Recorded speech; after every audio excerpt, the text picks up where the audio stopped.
Welcome back to Kickin' with the Rickens, redefining retirement.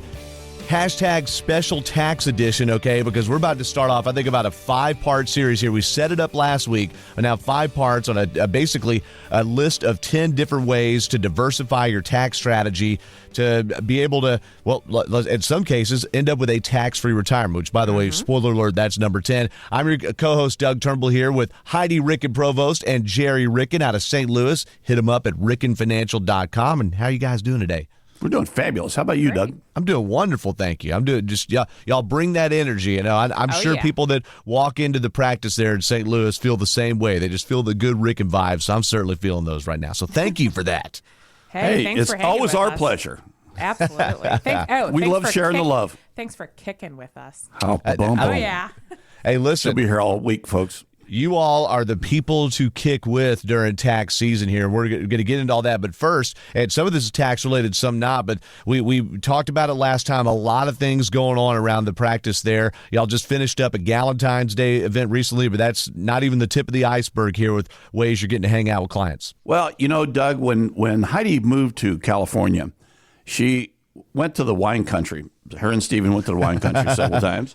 And Sheila and I had the pleasure to meet them out there and do a little wine tasting. So we wanted to bring that experience from the hills of California back to St. Louis. So we're having a wine tasting event where you can invite a friend to come and just enjoy a little socialization with us on February 26th. And it'll be at Total Wine on Manchester. Oh, yeah. And it'll be just a lot of fun. It'll be a nice, relaxing evening. But, you know, bring a friend and join us for that. And you can look at that information. We'll get some information out to people, but it'll also be on our website, on our events page. So rickenfinancial.com. Absolutely. We would love to have the opportunity to just share a little bit of experience that we have outside of taxation and investments and life insurance and annuities and blah, blah, blah, blah, blah. Jack of many trades. That's right. Fermented finances, right? Is that no, yes. That's probably the alliteration. We're stretching too much there. Hey, but also coming up in March, too, you have a mid-March event that is related to taxes. Well, you know, we do. And we love to talk about taxes because not a lot of people talk about taxes because they're not familiar with them. And we're extremely familiar with them based on our background. So we developed a tax planning seminar, and we'll be having that at Trattoria Toscana at Gravois and Lindbergh in South County in St. Louis, March the 12th and 13th? Yep, 12th and 13th, yes, sir. March 12th and 13th. 6:30 p.m. So, you know, we love to have people show up for that, and we'll be getting some flyers out for that as well. But if you want to pre-schedule for that, reach out to 314-442-6476. Lisa would love to talk to you about whether or not it fits for you. Mm-hmm. I'm ready. Pasta, salad, garlic bread, a little tax talk. Sounds like a good evening. It's a great evening. I'm in. March 12th and 13th. There's an events tab on rickenfinancial.com that you put a lot of that stuff up on, so y'all be sure and check that out. Not to mention the podcast tab, too, where you can hear all our previous episodes, which sets the table for today. Last week, we basically laid out the menu for what the next few weeks are going to look like, the importance of tax diversification, and then 10 different ways that you can build that tax strategy to help you out, basically, to put it in layman's terms there. And today we're going to get right into the first 2 of those, which are basically how to deal with traditional funds. Yep. And traditional funds, for a lot of people who don't know what traditional funds are, we use that term very frequently because it's a very common term in our industry. Traditional funds are those funds that you have not paid tax on, but when you use the funds and the earnings on those funds, they will be taxable in the future. How do you want to talk a little bit about what those are? Of course. So most people we see have at least a penny in their traditional IRA and or 401k or 403b or 457 plan or TSP or KEO or SEP or Simple. I don't know. It goes on and on. Like, am I missing anything here? But also, I think my Chick-fil-A points, I think that... I know, right? No, okay. Those might count here. So as you're working and you want to take advantage of a tax break during your working years, which a lot of people told us was the best possible thing we could do and we're slowly realizing was not, you can put money into a traditional account and you don't have to pay tax on that income that's coming in. It just flows through into those traditional accounts. And then in the future, every single penny that comes out of that has to be taxable. Well, what if you don't need the money and it's just sitting there and growing and growing and growing? These are those funds that the IRS dictates when you have to start drawing money out of them. in the form of what we call an RMD, or required minimum distribution. And those kick in if you're born in 1960 or after, when you're age 75, if you're born before 60 at age 73, and or you're already taking them. And so what the government says is there's a life expectancy timetable for each of us out there. And believe it or not, they think we're going to live to 120 in this timetable. Yes. The IRS. Plan for the unknown, I guess. But it starts at about a little less than 4% a year of those traditional funds. You have to start taking out and drawing income each year and paying the tax on it because you have waited years and years and years to pay the tax on it. So those are the funds we're talking about today. Now, if you still have a 401k, a TSP plan, a 457, any of those funds that aren't in traditional IRA form, at any point in time, if you're over the age of 59 and a half, you leave a job, each plan is going to be different.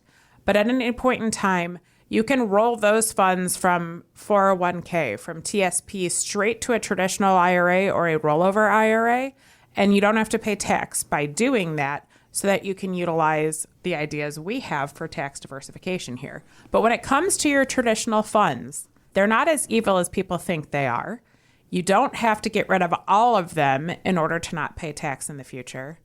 Believe it or not, we can actually build out a plan so that you're not paying tax on the money that comes out of those traditional funds in the future. Right. And that has a lot to do. Well, first of all, let me back up for just a second. Heidi had mentioned that a little under 4% comes out the first year you have to take it at age 73 or 75. So the IRS says you have to take this amount out, and then that percentage increases each year. Mm-hmm. Thank you. It increases each year because your life expectancy is shorter each year. Sure. So when you think about that, you think about, okay, we're taking 4% out, but hopefully you're blessed with a rate of return more than 4%.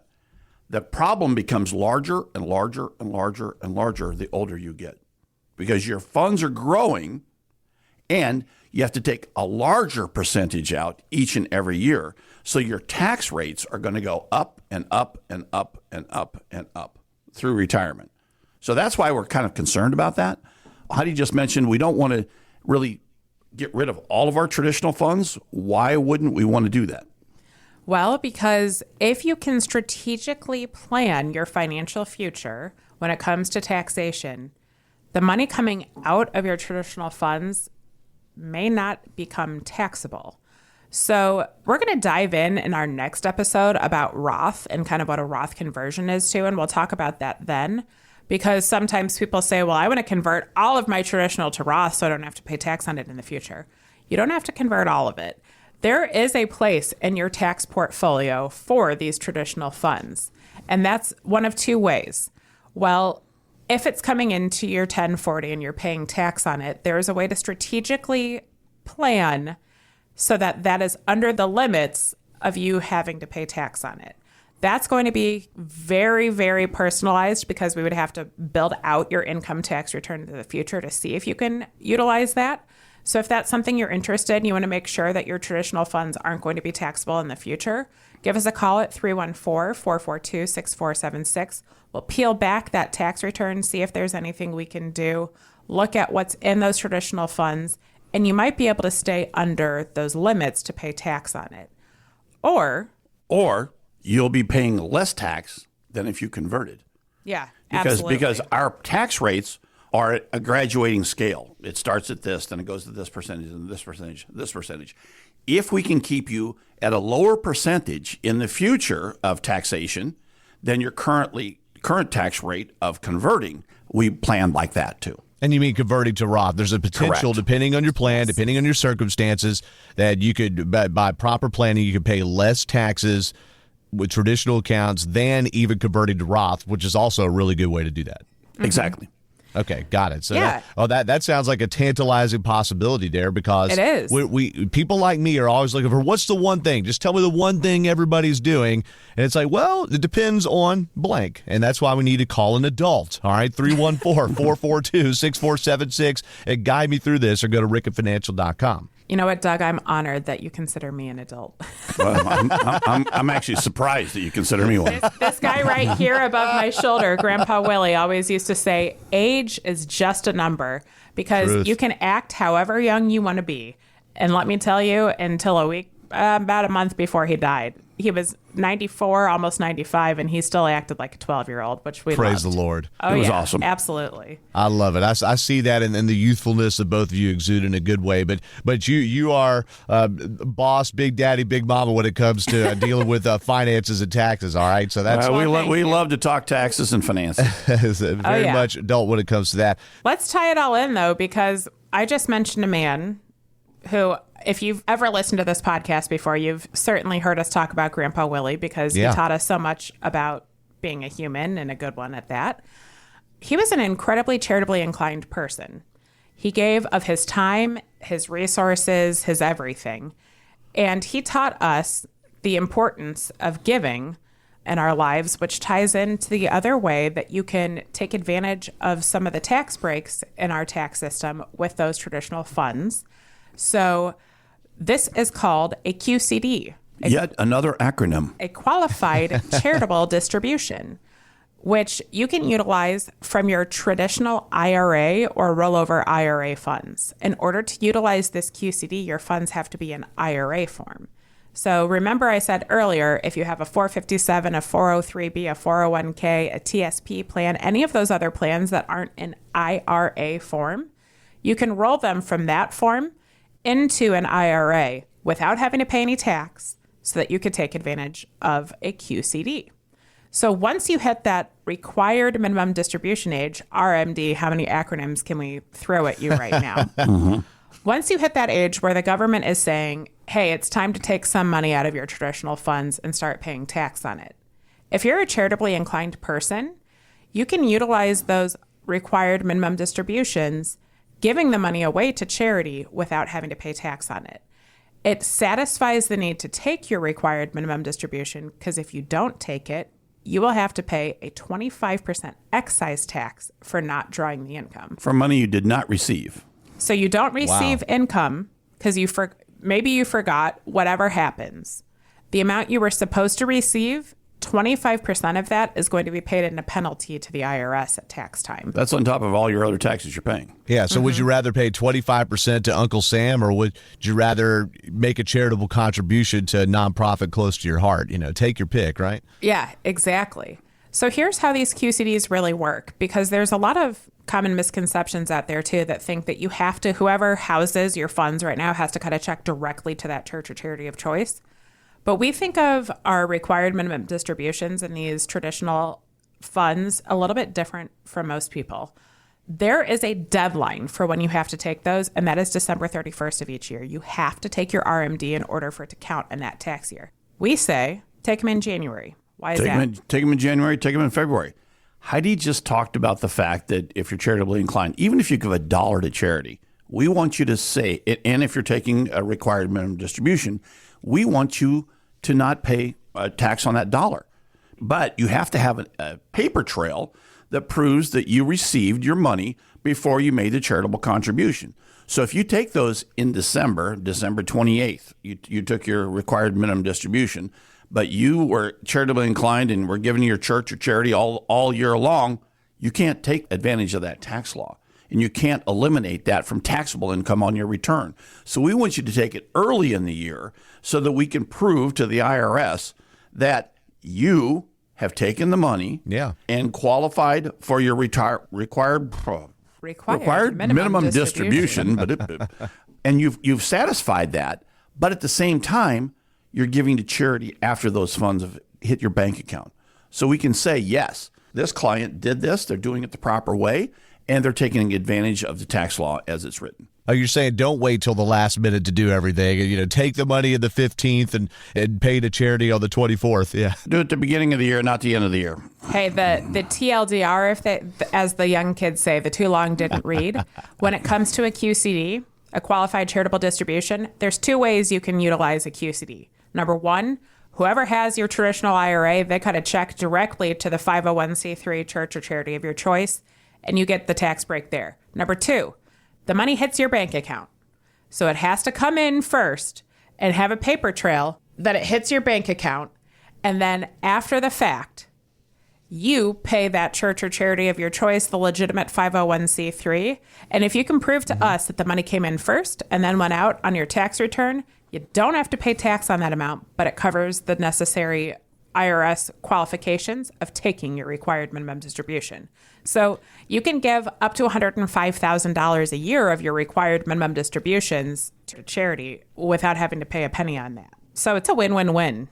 Something I would applaud anyone that's able to do that to do. My gosh, we were blessed with so much there. Pay it forward. You see how passionate Heidi and Gerry are about this. So if you're feeling that, or just getting that vibe, so to speak, I talked about the Ricken vibe earlier, and they want to interact with you, Gerry and Heidi. What do they do to set up the appointment to get this conversation started? Hey, pick up that phone and give us a call at 314-442-6476.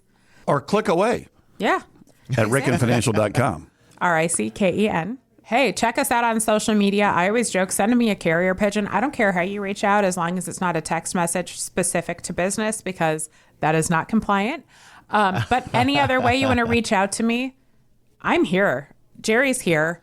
All we want to do is see if there's anything we can do to assist you for your financial future to make it a little bit more tax efficient. And it's going to involve building out a personalized plan for you, which we're happy to do complimentary. That's absolutely right. And, when Heidi mentions personalized plans, everything is like a fingerprint when you come here, because every situation is different. Your family's different. Your goals, your objectives are different. We want to hear what those are and see if we can help you get those accomplished. Yeah, we might be talking about 10 different ways that you can diversify your tax portfolio. That doesn't mean all 10 are going to apply to you, but when you come have a conversation with us, we'll see which ones do apply and what we can use for your financial future to make it a little bit more tax efficient. You won't know until you have the conversation. And by the way, you've heard how many qualifications and hoops and loopholes and different things there are, just different qualifiers. It means you need to talk to people that know. So that's Gerry Ricken, Heidi Ricken-Provost, rickenfinancial.com, RICKEN, rickenfinancial.com, or 314-442-6476. And I really appreciate you all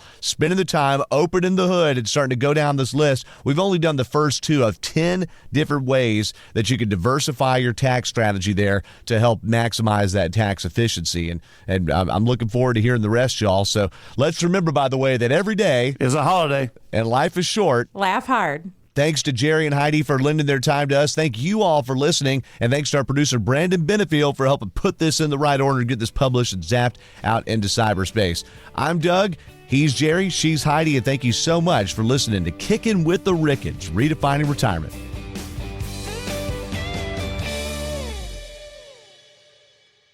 Insurance products are offered through the insurance business Ricken Financial LLC. Ricken Financial LLC is also an investment advisory practice that offers products and services through Impact Partnership Wealth LLC, a registered investment advisor. IPW does not offer insurance products. The insurance products offered by Ricken Financial LLC are not subject to investment advisor requirements. Investing involves risk, including the potential loss of principal. Any references to protection, safety, or lifetime income generally refer to fixed insurance products, never securities or investments. Insurance guarantees are backed by the financial strength and claims-paying abilities of the issuing carrier. This podcast is intended for informational purposes only. It is not intended to be used as the sole basis for financial decisions, nor should it be construed as advice designed to meet the particular needs of an individual situation. Ricken Financial LLC is not permitted to offer, and no statement made during the show shall constitute tax or legal advice. Our firm is not affiliated with or endorsed by the U.S. government or any governmental agency. The information and opinions contained herein provided by third parties have been obtained from sources believed to be reliable, but accuracy and completeness cannot be guaranteed by Ricken Financial LLC. Please remember that converting an employer plan account to a Roth IRA is a taxable event. Increased taxable income from the Roth IRA conversion may have several consequences. Be sure to consult with a qualified tax advisor before making any decisions regarding your IRA. Tax preparation and tax advisory services are offered through Ricken Financial. These services are not offered by IPW and are not subject to investment advisor requirements. These services referenced are an outside business activity not offered through or supervised by IPW.